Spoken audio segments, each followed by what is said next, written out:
You've never seen this film? I've been actively avoiding this movie for 35 years. I didn't actively avoid it, but it's one of the few movies that I told Judith about and said, "Oh, we're supposed to watch Dirty Dancing," and she said, "Okay, I'm there." I'm in finally. I watched it too, so we're all good. All the wives were happy this week. Yeah, well, my wife is going to continue to keep actively avoiding it. I guess the nicest thing I can say about this is I understand why it was so popular.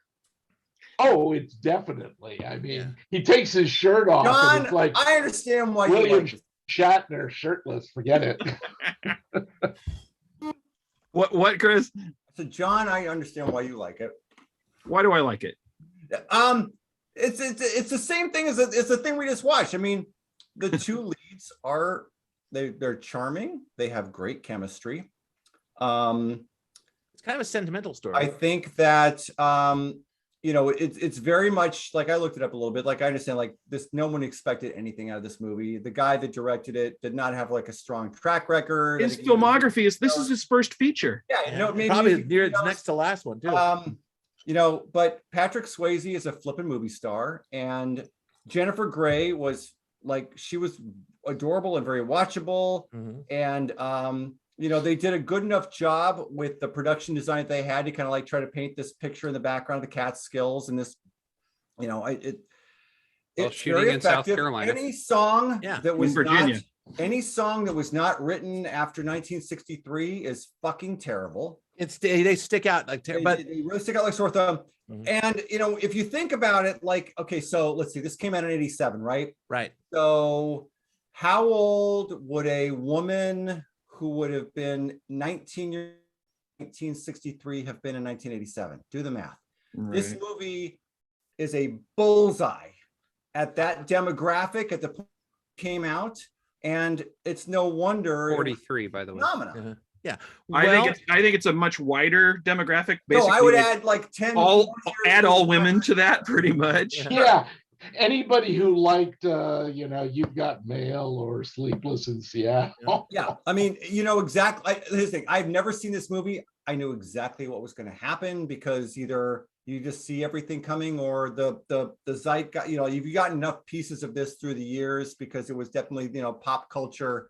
Yeah, top of the foam. It's a movie you could have opinions about it without ever seeing it because this has been parodied. This has been parodied in everything since 1987. Sure. Yeah, they hit us. But I'm not going to lie. I mean, like it is the Enter the Dragon of rom-coms. Thank you. That's exactly right. But it's not a rom-com. It's not a com. I disagree. I disagree. That's one of the things I don't like think this about movie it. is it's funny. Not a comedy. I don't know that this movie is ever funny. It's not supposed to be. No, there's almost no jokes in it. This is a romance. This is not a. It's a nostalgic romance film. They're okay, so it's a rom-com with little com. This movie.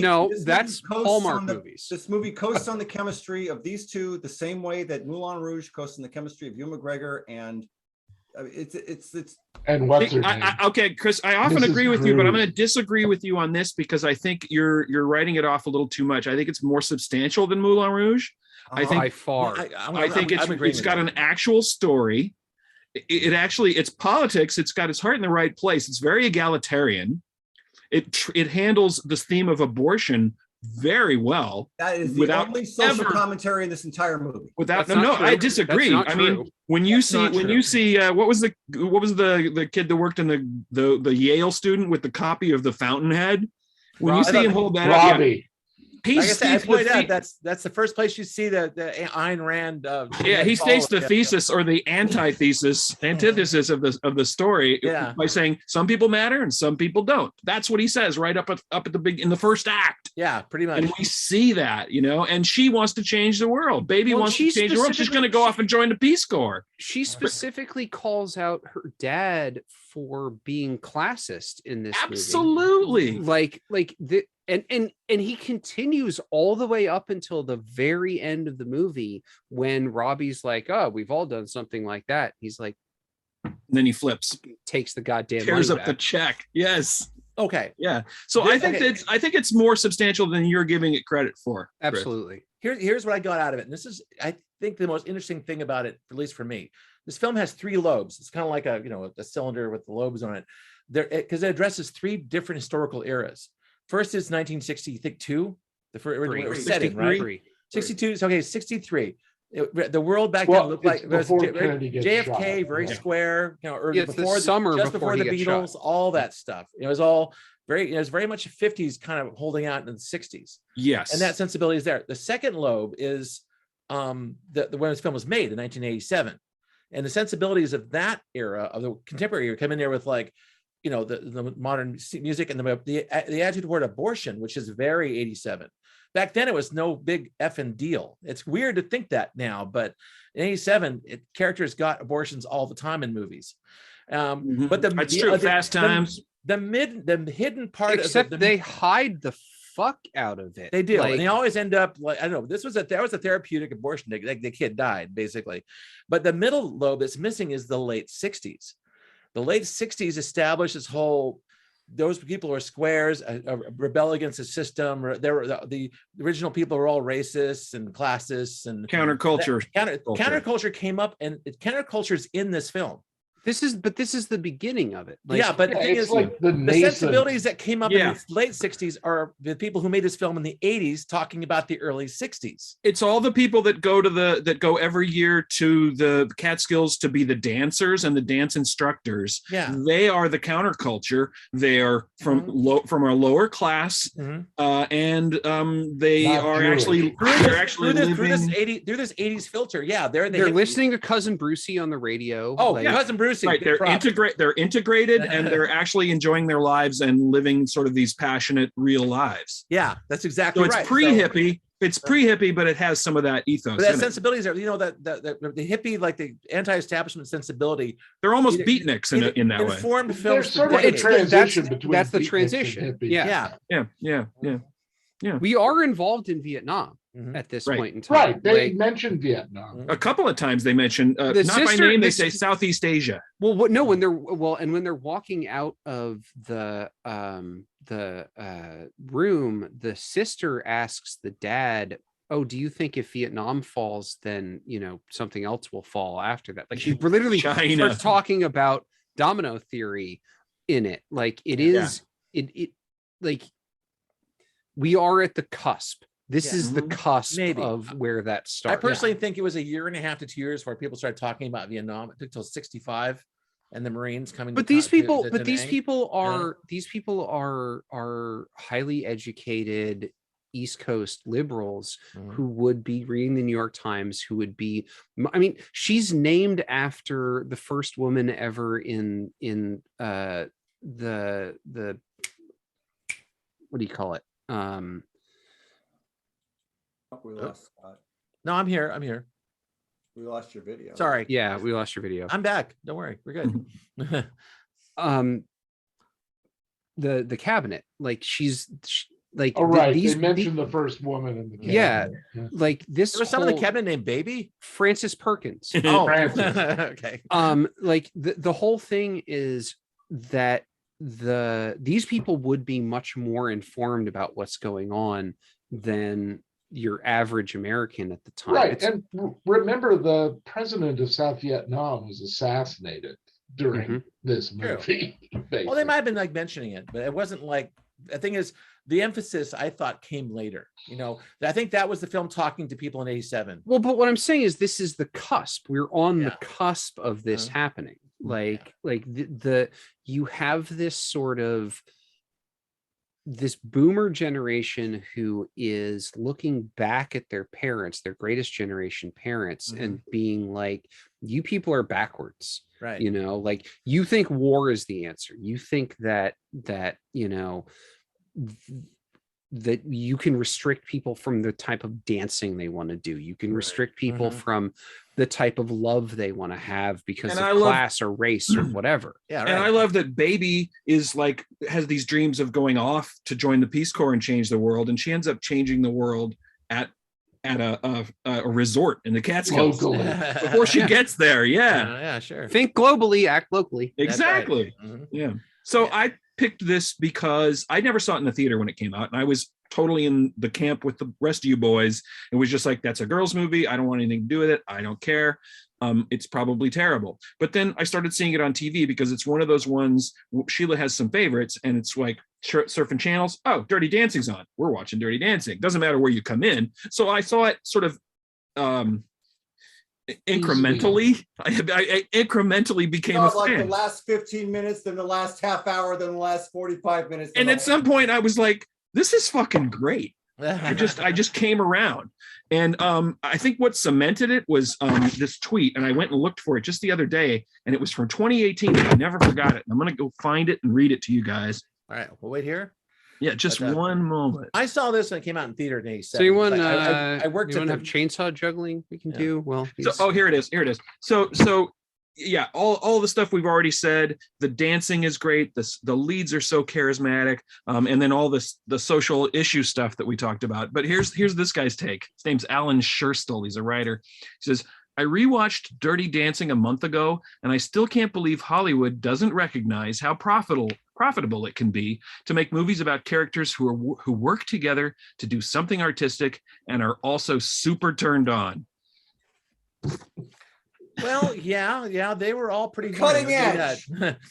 I mean, this is a very horny movie. Yeah, very horny film. Let's not make any bones about it. Makes it a chick Also, flick, you, right? Well, let's make bones about it. Also, I didn't touch on that. I didn't touch on the whole female gaze aspect, but man, Jennifer Grey's eyes were like pinwheels for the first half Fucking of the film.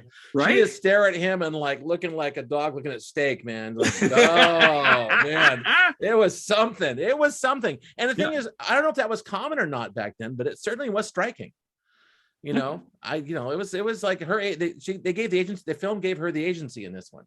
She pursued him, and well, and Lisa's going after Robbie, and like what's her name? The other woman is going after Robbie eventually after trying to go after him the entire time. Right. Like, so I just want to jump in.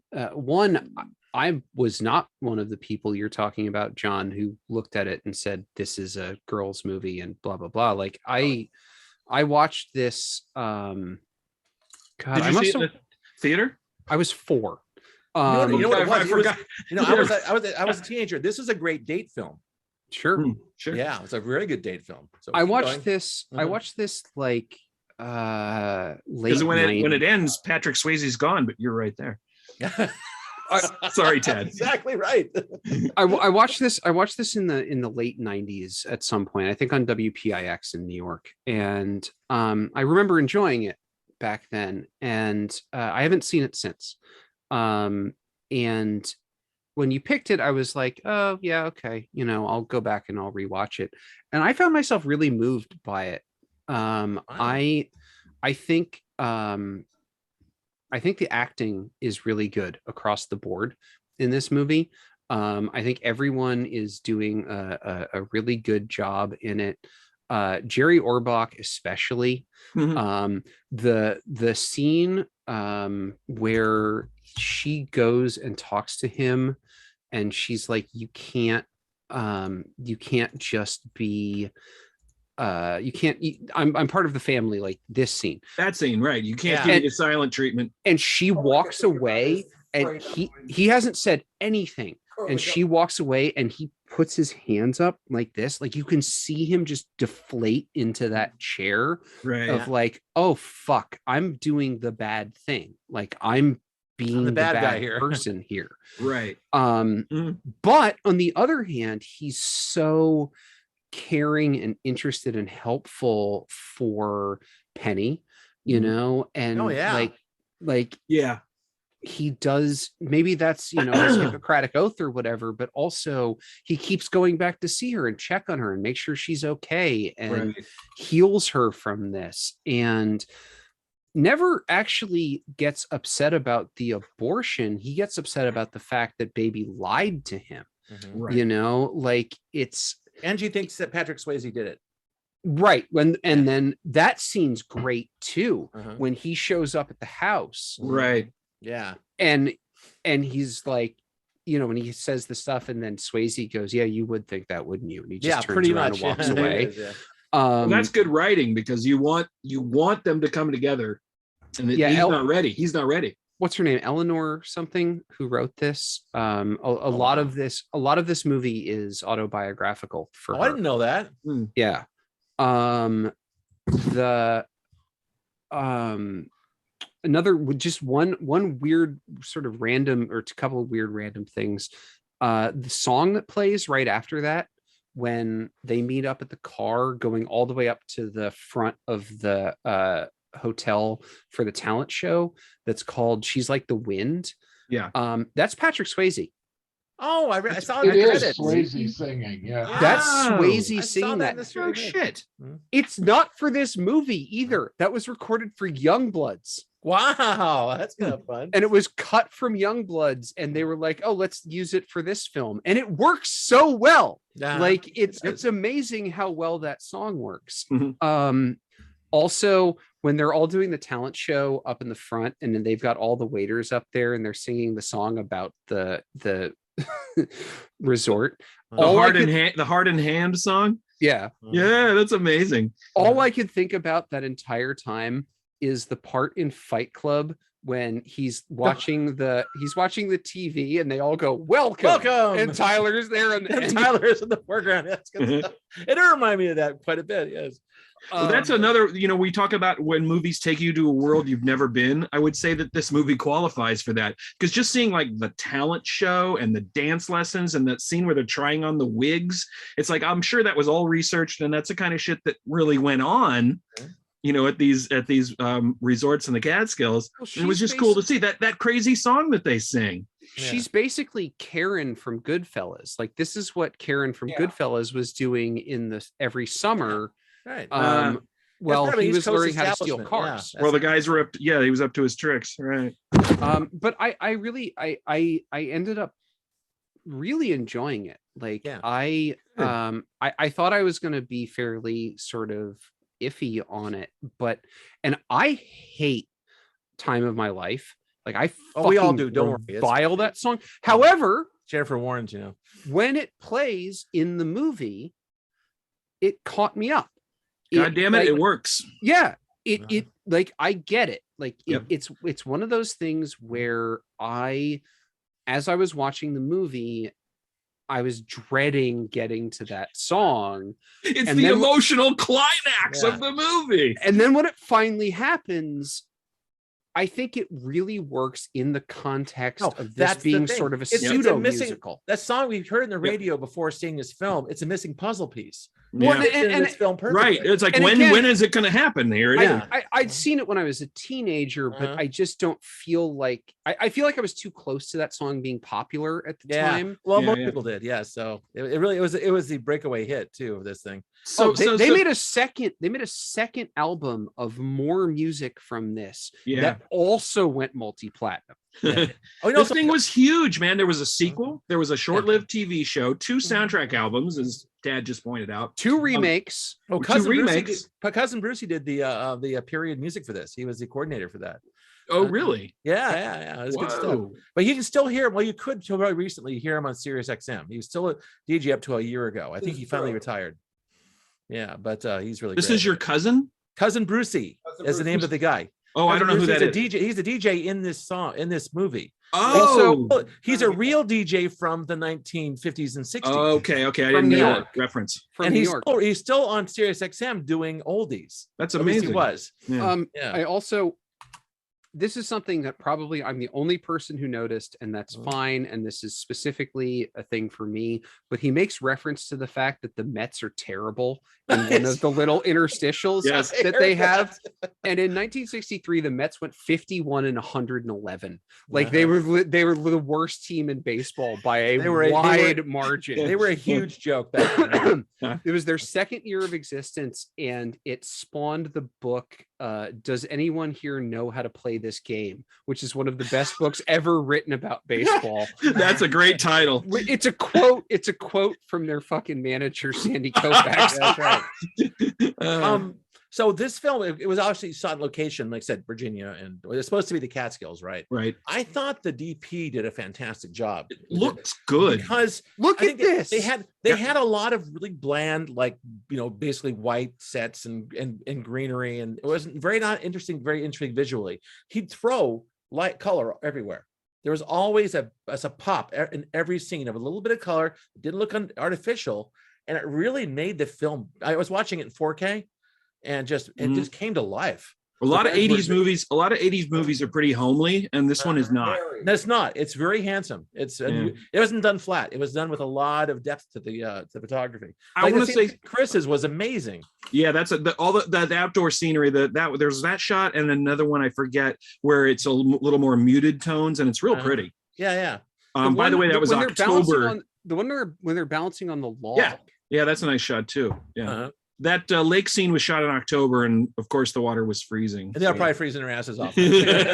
Also, they just spray the trees green because the colors kept changing. Oh, really? Yeah, the shoot went longer than they expected, and they ended up having to like cheat the. No, you go after all the tourists are gone. You can get these places. You can rent them cheap, but you got to like summer. They couldn't start filming until the tourists were gone. You remember that movie? So August. That movie, Wet Hot American Summer, was done in very early spring in Maine, and everyone died, because it was so cold.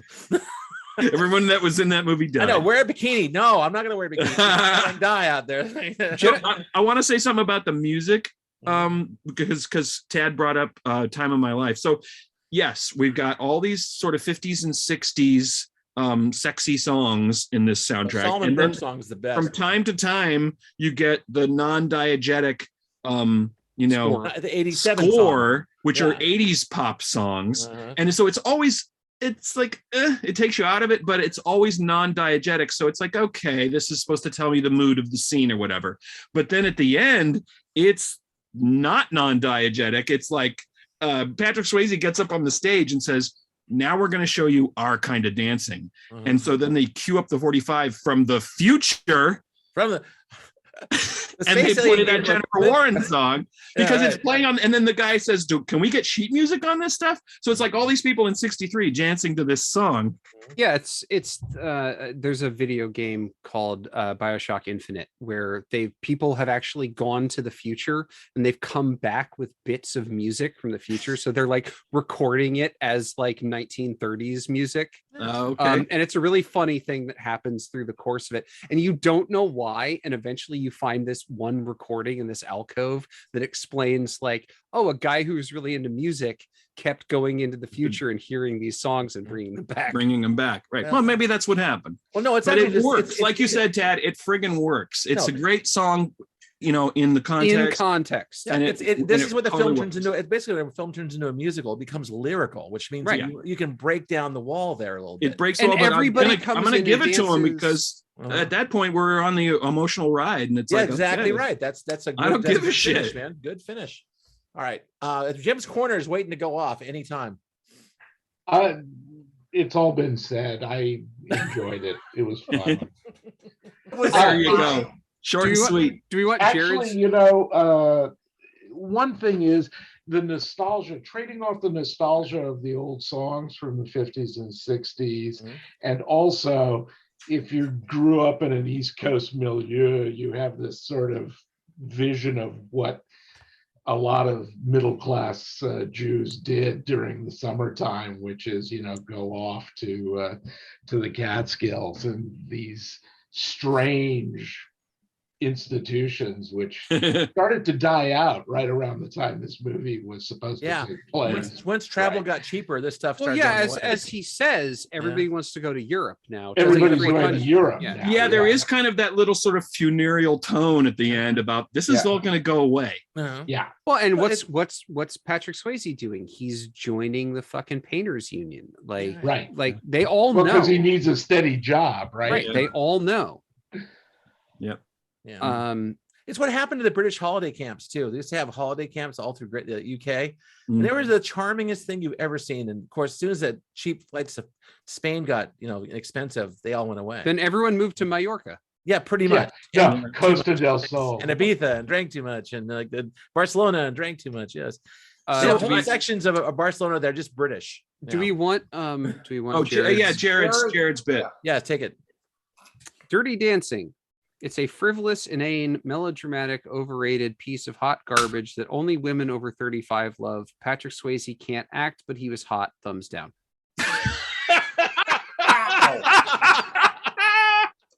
It's nice to know that he's consistently wrong. That might be the clip. I'm writing the time code down.